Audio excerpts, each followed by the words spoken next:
তো hello friends, welcome my channel. আশা করছি তোমরা সবাই ভালো আছো। তো আজকে আমি যে ভিডিওটা নিয়ে এসেছি সেটা WPSI 2024 যে টোটাল ভ্যাকান্সি 1131, এবং তোমাদের গত 7 এপ্রিল কিন্তু তোমাদের ফর্ম ফিল আপের লাস্ট ডেট চলে গেছে।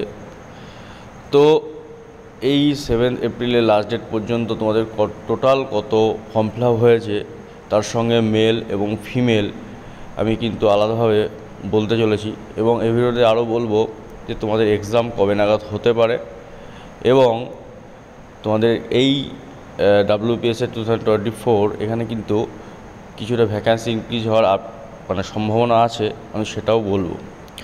তো চলো শুরু করা যাক। প্রথমেই বলি যে কতগুলো ফর্ম ফিল আপ হয়েছে।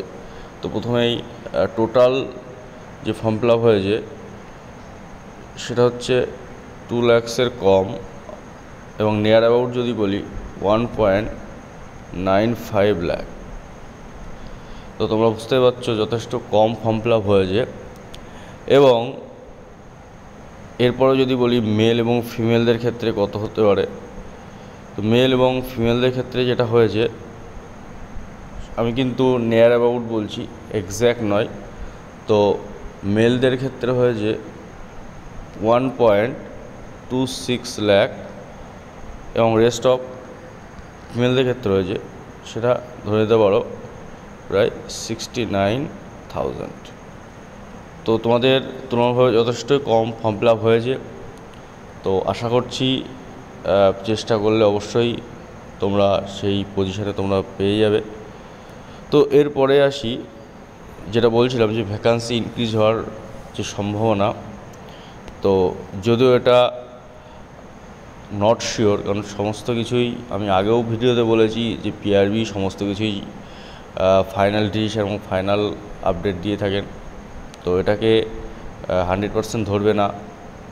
যতটা আপডেট পেয়েছি সেটা হচ্ছে তোমাদের লেডি এসআইদের ক্ষেত্রে কিন্তু একটা খুবই খুশির খবর, কারণ লেডি এসআইদের ক্ষেত্রে কিন্তু ভ্যাকান্সি কিছুটা ইনক্রিজ হতে চলেছে। তো এরপরে বলি তোমাদের এক্সাম কবে হবে। তো তোমাদের কিন্তু ভোটের পর একটা মিটিং আছে, সেই মিটিংয়ে ডিটেলস আলোচনার পরেই কিন্তু তোমাদের ডেট পাবলিশ হবে। এখনও সেভাবে ডেট সম্পর্কে কিছু জানা যায়নি। তবে যেটা বলার যে তোমরা মোটামুটি ধরে রাখতে পারো যে যদি এবার WPSI এবং KPSI আমরা যারা ট্রেনিং করছি, সেই ট্রেনিং যারা আছে তাদের ট্রেনিংয়ের ওপরেও কিন্তু তোমাদের রিক্রুটমেন্ট প্রসেসটা ডিপেন্ড করছে। তবে আরেকটা কথা যতটা জানা যাচ্ছে যে WPSI এবং KPSIয়ের হয়তো একসঙ্গে অনগোয়িং যে KPSI হয়তো একসঙ্গে তোমাদের মাঠ PET এবং মেন্স হতে পারে। তো এখনই ডেট বলছি না, পরে ফুল আপডেট জানলে অবশ্যই জানাবো। তো ভিডিওটা ভালো লাগলে এবং ইনফরমেশন যদি পাও অবশ্যই লাইক করো এবং সাবস্ক্রাইব করে দিও যদি চ্যানেলটিতে নতুন হয়ে থাকো। তো দেখা হচ্ছে নেক্সট ভিডিও, ততক্ষণ পর্যন্ত জয় হিন্দ।